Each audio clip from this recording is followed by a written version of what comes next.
अवधूत चिंतन श्री गुरुदेव दत्त श्री स्वामी समर्थ. मी शीतल तुमच्या सगळ्यांचं आमच्या चॅनलमध्ये स्वागत करते. नॅचरल सुरुवात करते. म्हणजे अधिक मास चालू आहे आणि अधिक मासातली संकष्टी चतुर्थी येत्या 3 जून 2026 म्हणजेच परवा बुधवारी आलेली आहे.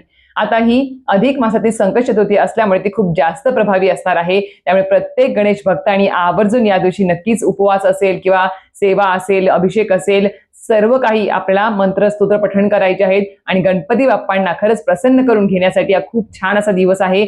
आणि त्यातल्या बुधवारी चतुर्थी आल्यामुळे त्यात दुग्ध शर्करा योग मला हरकत नाही, कारण की बुधवार हा गणपती बाप्पांना समर्पित असतो. त्यामुळे सांगते की खूप छान असा योग आहे. तर याच दिवशी आपल्याला खरं सांगेल की आता मी तुम्हाला सुरुवातीला म्हटलं की तुम्ही उपवास करा, व्रत करा, या दिवशी सेवा करा, सर्व काही करा. पण अशी पण खूप जण आहे की ज्यांना उपवास करणं शक्य होत नाही किंवा जमत नाही किंवा त्यांना सहन होत नाही उपवास वगैरे करणं. तर नक्कीच सांगेल, भले ठीक आहे तुम्हाला संकष्टी चतुर्थीचा उपवास करायची इच्छा नसेल किंवा नाही केला तरी चालेल, पण नक्कीच आपल्याला या दिवशी एक गोष्ट आवर्जून करायची आहे, जेणेकरून आपल्या घरातले जे काही लहान मुलं आहेत किंवा मोठी आहेत, व्यक्ती आहेत, वयस्कर व्यक्ती आहेत, त्या सगळ्यांसाठी ती गोष्ट खूप फायदेशीर ठरणार आहे.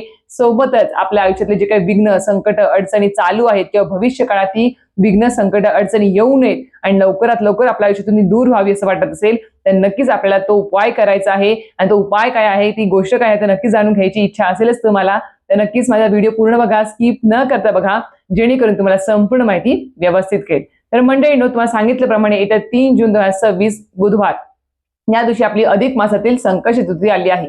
संकष्टी चतुर्थी अत्यंत प्रभावी दिवस असतो. आता बघा, ज्या दिवशी एखादी प्रभावी तिथी असते, म्हणजे एखाद्या इष्टदेवतांची, गुरूंची, त्या दिवशी एखादा सण असेल किंवा जन्मोत्सव असेल किंवा एखादी तिथी असेल, तर त्या दिवशी त्या देवताचं जे काही म्हणतात ना, किंवा जी ऊर्जा असते ती मोठ्या प्रमाणात कार्यान्वित असते. त्यामुळे संकष्टी चतुर्थी दिवशी जर आपण गणपती बाप्पांच्या जे काही स्तोत्र, मंत्र, अभिषेक आहे किंवा त्यांचा उपवास असेल, ते सर्व काही जर मनापासून श्रद्धेने जर केले ना, तर नक्कीच आपले ते म्हणतात ना, की त्या इष्टदेवतांचा, त्या गुरूंचा आपल्याला भरभरून आशीर्वाद प्राप्त होत असतो आणि आपल्या ज्या काही इच्छा आहेत, अडचणी आहेत, संकट आहेत, ते दूर होत असतात. तर अशा प्रकारे या संकष्टी चतुर्थीच्या दिवशी म्हणजेच आपले गणपती बाप्पांचा जो काही आपला उपवास आहे, व्रत आहे किंवा अभिषेक असेल किंवा मंत्रसूत्र कुठले पठण करायचे आहेत किंवा या दिवशी चंद्रोदयाची वेळ काय आहे, याबद्दल आपला संपूर्ण माहितीचा व्हिडिओ काल आलेला आहे, जाऊन चेकआउट करू शकता. पण आजचा व्हिडिओ म्हणजेच काय, तर मी तुम्हाला सांगितल्याप्रमाणे किंवा थंबवरून तुम्हाला कळालं असेलच की आपल्याला या दिवशी म्हणजे संकष्टी चतुर्थीला ज्यांना उपवास करणं शक्य होत नाही किंवा ज्यांना सहन होत नाही, आरोग्याच्या समस्या असतील किंवा इतर काही कारण असतील, तर नक्की सांगेल की भले तुम्ही उपवास करू नका, पण एक गोष्ट नक्कीच करा. ती म्हणजेच काय, तर आपल्याला 3 जूनला सकाळी सकाळी लवकर उठायचं आहे, शुचिर्भूत व्हायचं आहे, कारण की अधिक मासातील संकष्टी चतुर्थी असणार आहे. म्हणून सांगते आहे की नक्कीच या दिवशी उपवास नका करू, पण सेवा, मंत्र, स्तोत्र नक्कीच पठण करा. जास्तीत जास्त सेवा, मंत्र, स्तोत्र जर पठण केले तर अतिशय उत्तम. आता कसं असतं, उपवास आपण करणार, कडक उपवास करणार, खूप छान असा उपवास करणार, पण आपल्याला जर आपण कुठल्या सेवाच केल्या नाही त्या दिवशी किंवा आपल्या तोंडातून अभद्र काही गोष्टी निघाल्या किंवा आपले विचार जर असेल ते काहीतरी वाईट विचार असतील किंवा आपल्याला आपण म्हणजे म्हणतात ना, किंवा उपवास आहे पण आपलं सगळं लक्ष खाण्याकडे जातं, तर असं काही होत असेल तर खरं सांगते उपवास न केलेलाच बरा, कारण की त्याचा काही सुद्धा फायदा होत नाही. कुठलीच देवता म्हणत नाही की तू अत्यंत निर्जळी उपवास कर, काहीच खाऊ पिऊ नको आणि फक्त माझ्याजवळ बस आणि माझंच सगळं काही कर, अशी कुठलीच देवता म्हणत नाही. तुमचं आरोग्य उत्तम असेल, तुमचं सगळं काही चांगलं असेल शरीराचं, तरच तुम्ही इतर देवतांची, इष्टदेवतांची, गुरूंची सेवा करू शकणार आहात. त्यामुळे फक्त आपले कुठली इष्टदेवता असेल किंवा कुठली गुरु असेल, ते फक्त आणि फक्त एकच म्हणतात की बाबा तू मनापासून श्रद्धेने फक्त 5 मिनिटं माझ्या समोर बस, माझं नामस्मरण कर, माझे मंत्र स्तोत्र पठण कर, पोथी वाचन कर, पारायण कर, बस एवढंच कर. फक्त उपाशी राहून कुठल्या गोष्टी करू नकोस बाबा, कारण की उपाशी राहून जर तुमचं लक्षच त्याच्यात लागणार नसेल तर काही सुद्धा अर्थ नाही आहे त्या सेवेचा, त्या उपवासाचा सुद्धा काही अर्थ नाही आहे.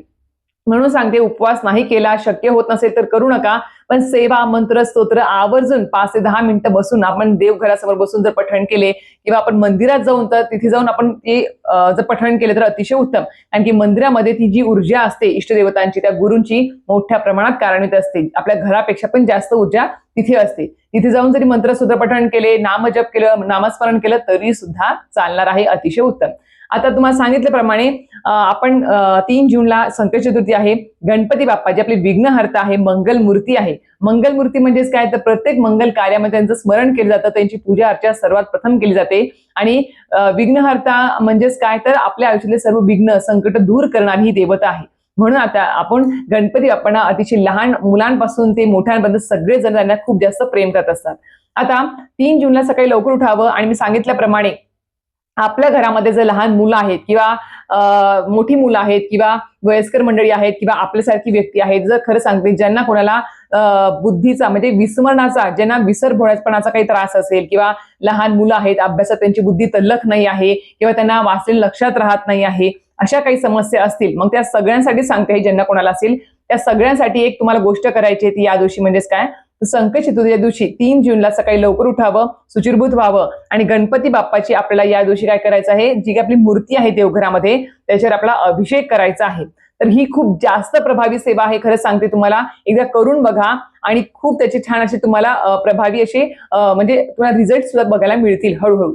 तर ते म्हणजेच काय, गणपती बाप्पा, आता देवपूजा आपली करून घ्यायची आणि गणपती बाप्पाची मूर्ती आपल्याला धूपदीप लावून चौरंगावर पाटावर तांबणात ठेवायची आहे. त्याच्यावर तुम्हाला गळती लावा हवं तर, किंवा पळीपळीने जरी पाणी आपण अभिषेक केला तरी सुद्धा चालेल. अभिषेक करताना प्यायचं शुद्ध पाणीच घ्यावं, पंचामृत वगैरे नाही घेतलं तर चालेल, फक्त प्यायचं पाणी घ्यावं. आता प्यायच्या पाणी आपला अभिषेक करायचा आहे. जर लहान मुलं असतील ते जर तिथे बसू शकत असतील तर त्यांच्याकडून तो अभिषेक करून घ्या. तुम्ही मंत्रसूत्र पठण करा तरी सुद्धा चालेल. मोठी मुलं असेल तर त्यांच्याकडून त्यांना मंत्रसूत्र पठण करून अभिषेक करायला लावा, अतिशय उत्तम. ज्यांना कोणाला स्वतःला त्रास आहे त्या गोष्टीचा त्यांनी बसून जर अभिषेक केला तर अतिशय उत्तम. आता सांगितल्याप्रमाणे तुम्हाला गणपती बाप्पांच्या मूर्तीवर अभिषेक करायचा आहे प्यायच्या पाण्याचा, थेंब थेंब पाणी त्याच्यावर पडलं पाहिजे मूर्तीवरती. आता स्तोत्र काय पठण करायचे तर सर्वप्रथम आपल्याला एक वेळेस किंवा जास्तीत जास्त वेळेस आपल्याला अथर्व शीर्षांचं पठण करायचं आहे. अथर्व शीर्षामध्ये जी काही फलश्रुती असते ती पठण करायची नाही. फक्त जर तुम्ही एक वेळेस पठण करणार असाल तर तुम्ही ती फलश्रुती लगेच म्हणू शकता, पण फलश्रुती करताना अभिषेक करायचा नसतो. हात जोडून आपल्याला ती फलश्रुती पठण करायची असते. आणि तुम्ही जास्तीत जास्त वेळेस करणार असाल, समजा 1 वेळेस, 5 वेळेस, 11 वेळेस, 7 वेळेस विषम संख्येमध्ये करणार असाल तर शेवटच्या वेळेसच ती फलश्रुती म्हणावी. तोपर्यंत आपण कंटिन्यू फक्त वरचे स्तोत्र मंत्रच पठण करायचे असतात. प्रत्येक ओवीला आपलं ते पाणी तिथे मूर्तीवर पडलं पाहिजे, अशा प्रकारे. हे झालं. त्यानंतर ते म्हणजे काय, गणपती स्तोत्र, जे अत्यंत प्रभावी स्तोत्र आहे. खरं सांगते लहान मुलांसाठी सगळ्यांसाठी खूप जास्त प्रभावी स्तोत्र आहे. गणपती स्तोत्र सुद्धा तुम्ही 11 वेळेस किंवा जास्तीत जास्त वेळेस पठण करून अभिषेक करायचा आहे मूर्तीवरती. आणि त्यानंतर हे जे काही तीर्थ तयार होईल, आपलं जे काही अभिषेकाचं ते तीर्थ आपल्या घरातल्या लहान मुलांना स्वतः किंवा घरातल्या जे काही आपले मंडळी आहेत त्या सगळ्यांना ते थोडं थोडं तीर्थ प्रसाद म्हणून द्यायचं आहे. आणि हे तीर्थ जर तुम्ही तुमच्या मुलांना दिलं तर खरं सांगते बुद्धीमध्ये विकास होतो, स्मरणशक्ती वाढते आणि सोबतच आपल्याला त्यांना वाचलेलं जे काही लक्षात राहतं ते सुद्धा लक्षात राहायला सुरुवात होते. आता विसरभोळेपणाचा हा काही लहान मुलांना त्रास नसतो किंवा लक्षात न राहणे हा फक्त काही लहान मुलांनाच त्रास नाही आहे किंवा वयस्कर व्यक्तींनाच त्रास नसतो, तर सगळ्यांनाच असतो. अशी कुठली व्यक्ती नाही की ज्यांना होत नाही. खूप लोक आहेत ज्यांना खूप जास्त त्रास असतो या गोष्टीचा. तर आवर्जून हे मंत्रसूत्र पठण करून तुम्ही अभिषेक जर केला गणपती बाप्पांच्या मूर्तीवर आणि ते तीर्थ जर प्राशन केलं तर अतिशय उत्तम आहे. आता तुम्ही म्हणताल की ताई एका चतुर्थीमध्येच आम्हाला फरक पडेल का, तर असं काही असतं का, तर मी खरं सांगेल. आता मला सांगितल्याप्रमाणे तुम्हाला मी किंवा तूप खाल्लं की लगेच रूप येतं का, तर नाही. त्यासाठी आपल्याला काय करावं लागतं, सारखं सारखं आपल्याला ते प्राशन केल्यानंतरच आपल्याला ते रूप येऊ शकतं. तर त्याच पद्धतीने आता येणाऱ्या 3 जूनची जी काही संकट चतुर्थी आहे अधिक मासातली, या संकट चतुर्थीपासून तुम्ही जर प्रत्येक येणाऱ्या संकट चतुर्थीला हा जो उपाय केला अभिषेकाचा, तीर्थ प्राशन करण्याचा, मुलांना देण्याचा, तर 100% तुम्हाला त्याचा रिझल्ट जाणवणारच, हे नक्की आहे. पण फक्त मनापासून श्रद्धेने विश्वास ठेवून ती सेवा करायला पाहिजे, फक्त एवढंच आहे. तुम्हाला जर विश्वासच नसेल, शंका मनामध्ये उत्पन्न होत असतील तर त्याचा काही सुद्धा फायदा होणार नाही आहे. म्हणून सांगितल्याप्रमाणे एका चतुर्थीमध्येच हा फरक पडेल असं नाही. तुम्हाला कंटिन्यू प्रत्येक चतुर्थीला हा, भले प्रॉब्लेम असो किंवा नसो, भविष्य काळात काय वाढून ठेवलेलं हे आपल्याला कोणालाच माहिती नाही आहे. म्हणून सांगते आहे की बा आपल्या लहान मुलांना देत राहा. चतुर्थी आली, त्यांचा वार असेल समजा, तर त्या दिवशी आवर्जून गणपती बाप्पांची मूर्ती अभिषेक करावा, हे मंत्रसूत्र पठण करून आणि त्यांना आवर्जून ते तीर्थ द्यावं, जेणेकरून त्यांना सुद्धा सवय लागेल, त्यांना सुद्धा गणपती बाप्पांची आवड आहे शेवटी लहान मुलांना, म्हणून सांगते आहे. पण खूप जास्त प्रभावी सेवा हे अभिषेकाचं तीर्थ प्राशन करण्याची नक्कीच करून बघा आणि तुम्हाला अनुभूती येणार. प्रत्येक चतुर्थीला तुम्ही करत चला, बघा अनुभूती आल्याशिवाय राहणार नाही. त्यानंतर काय, तर गणपती बाप्पाची आता ज्या दिवशी संकट चतुर्थी आहे 3 जूनला, तर या दिवशी आवर्जून आपल्या मुलांकडून तुम्ही काय करायचं आहे, मुलांना बाजूला बसवावं, त्यांच्या हातामध्ये 21 दुर्वा द्याव्या, 21 दुर्वाची जोडी असेल तर ती द्यावी, एक लाल फुल द्यावं आणि ते हातामध्ये ठेवून त्यांना अथर्व शीर्षमचं एक वेळेस किंवा जास्तीत जास्त ज्या पठण होईल तेवढ्या वेळेस त्यांना पठण करायचं लावायचं आहे. आता अथर्व शीर्षम संस्कृतमध्ये आहे. मुलांना जर जमत असेल, मुलं मोठी असेल तर त्यांनाच पठण करायला लावा.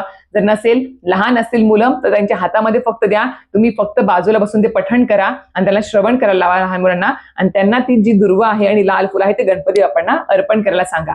अशा प्रकारे तुम्ही त्यांच्याकडून सुद्धा सेवा करून घेऊ शकता. आणि गणपती बाप्पा ही बुद्धीची देवता आहे, त्याच्यामुळे सांगते की बा ती लगेच प्रसन्न होणाऱ्याची देवता आहे. म्हणून सांगते की मंत्र स्तोत्रानेच ती जास्त पठण केल्यानेच ती प्रसन्न होत असते, ना की कुठले पंचपक्वानं, ना की कुठले मोठमोठे दान धर्माने सुद्धा कुठली देवता प्रसन्न होत नाही.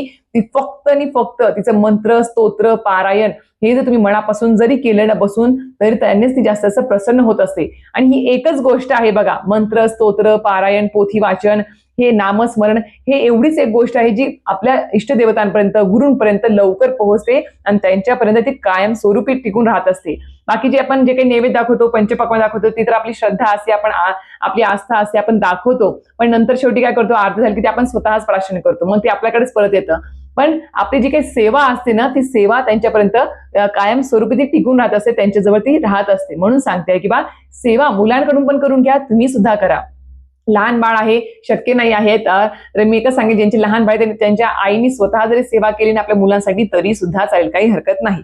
आता या दिवशी म्हणजे संकट चतुर्थीच्या दिवशी दिवसभरामध्ये कधी किंवा संध्याकाळच्या वेळेस आवर्जून संध्याकाळच्या वेळेस आपल्याला 2 कापराच्या वड्या सुद्धा जाळायच्या आहेत. त्या काळासाठी तर एक सांगेल किंवा तुम्हाला सुरुवातीला मी म्हटलं की भविष्य काळामध्ये किंवा आता सध्या तुमच्या आयुष्यामध्ये काही संकट अडचणी चालू आहेत, कुठल्या कामांमध्ये विघ्न येत आहेत, सारखे सारखे अडचणी निर्माण होत आहेत, ते काम पूर्णत्वास जात नाही आहे, तर एकच सांगेल अशा वेळेस काय करायचं, संकट चतुर्थीच्या दिवशी संध्याकाळी आपल्याला एक खोबऱ्याची वाटी घ्या किंवा एक तुकडा घ्या खोबऱ्याचा, आपला थोडासा मोठा घ्या, ज्याच्यामध्ये कापूर आपल्याला जाळला जाईल अशा प्रकारे तो तुकडा घ्यायचा आहे. एक प्लेट घ्या, वाटी घ्या, त्याच्यामध्ये तो तुकडा ठेवायचा आहे खोबऱ्याचा आपल्याला आणि त्याच्यावर आपल्याला 2 कापराच्या वड्या जाळायच्या आहेत. साधा कापूर असेल तर चालेल, काही हरकत नाही, पण त्यातल्या त्यात भीमसेनी कापूर असेल तर अतिशय उत्तम. तो थोडासा मोठा असतो आणि तेवढा तो पवित्र पण असतो, म्हणून सांगते आहे. भीमसेनी कापराच्या 2 वड्या घ्यायच्या आहेत. आता एक कापराची वडी त्याच्यावर आपल्याला जाळायची आहे. संध्याकाळी दिवा झाली आपली की आपल्याला दिव्यावर पेटून आपल्याला ते कापराची वडी खोबऱ्यावर ठेवायची आहे आणि ती जळू द्यायची आहे त्याच्यावरती. आता जोपर्यंत ती आपली भीमसेनी कापराची वडी एक वडी पहिली आपली जळते आहे, प्रज्वलित आहे, तोपर्यंत आपला मंत्र पठण करायचा आहे एक. तो आपल्या आयुष्यातील सर्व विघ्न संकट अडचणी दूर करणारा आहे. तो म्हणजेच काय, ओम विघ्नहर्ताय नमः, ओम विघ्नहर्ताय नमः, ओम विघ्नहर्ताय नमः. आता ओम विघ्नहर्ताय नमः म्हणजेच काय, अशी देवता जी आपल्या आयुष्यातील सर्व काही विघ्न हरून टाकते, सगळे काही विघ्न अडचणी संकट दूर करते, अशा प्रकारची देवता. त्यामुळे हे जे मंत्र आहे तो पठण करायचा आहे आपल्याला, ओम विघ्नहर्ताय नमः, ओम विघ्नहर्ताय नमः. जोपर्यंत पहिली कापराची वडी जळते आहे तोपर्यंत त्यानंतर दुसरी कापराची वडी जाळायची, त्यानंतर आपण ते मंत्र अजून पठण करायचा. जोपर्यंत दोन्ही कापराच्या वड्या प्रज्वलित होऊन संपत नाही, म्हणजे शांत होत नाही, तोपर्यंत हा मंत्र चालूच ठेवायचा. तिथे बसून आपल्याला मनापासून श्रद्धेने डोळे बंद करून आपल्याला वाटलं तर त्या अग्नीकडे बघत बघत आपल्याला त्या कापराच्या वडीकडे बघत बघत आपल्याला हा मंत्र पठण करायचा आहे, ओम विघ्नहर्ताय नमः. आता ह्याचा अर्थ काय होतो की आपण आपले सर्व आपल्या आयुष्यातले जे काही विघ्न अडचणी आहेत, आपल्या कुटुंबातले, आपल्या आयुष्यातले किंवा भविष्य काळामध्ये काही येऊ नये यासाठी आपण त्या खोबऱ्याच्या वडीमध्ये किंवा ती जी काही प्रज्वलित आहे त्याच्यामध्ये आपले सर्व विघ्न जळून पूर्णपणे खाक होत आहेत असं समजायला हरकत नाही. आणि ही खूप प्रभावी सेवा आहे, करून बघा आणि चमत्कार बघा. खरंच सांगते मी तुम्हाला, मनापासून श्रद्धेने करा. प्रत्येक संकट चतुर्थीला हा केला तर अतिशय उत्तम. तर अशा प्रकारे संपूर्ण सेवा अभिषेक सांगितलेला आहे. पण मी सांगितल्याप्रमाणे तुम्हाला उपवास शक्य असेल तर उपवास करा. उपवास पण चांगलाच आहे, तो एकतरी दिवस करायलाच पाहिजे आपण, म्हणजे आपल्या परमात्मा जवळ आपल्या गुरूंजवळ जाण्याचा हा खूप एक चांगला असा दिवस असतो ज्या दिवशी आपला उपवास असतो. पण उपवास म्हणजेच काय, म्हणतात ना की बा उपवास दिवशी दुप्पट खातो आपण, असं करू नका. आणि खाण्याकडे जास्त लक्ष पण नाही केलं पाहिजे, जास्त असं सेवा मंत्र स्तोत्राकडे पठण केलं पाहिजे आपण. म्हणून उपवास जर शक्य असेल तर करा, नसेल शक्य तर फक्त सेवा अभिषेक जरी केला तर अतिशय उत्तम. पण खरं सांगते खूप सेवा प्रभावी आहेत, करून एकदा बघा आणि अनुभूती नक्कीच कमेंट बॉक्समध्ये शेअर करायला विसरू नका. तर अशा प्रकारे व्हिडिओ ते थांबवते. व्हिडिओ आवडला असेल तर नक्कीच लाईक आणि सबस्क्राईब करायला विसरू नका. श्री स्वामी समर्थ.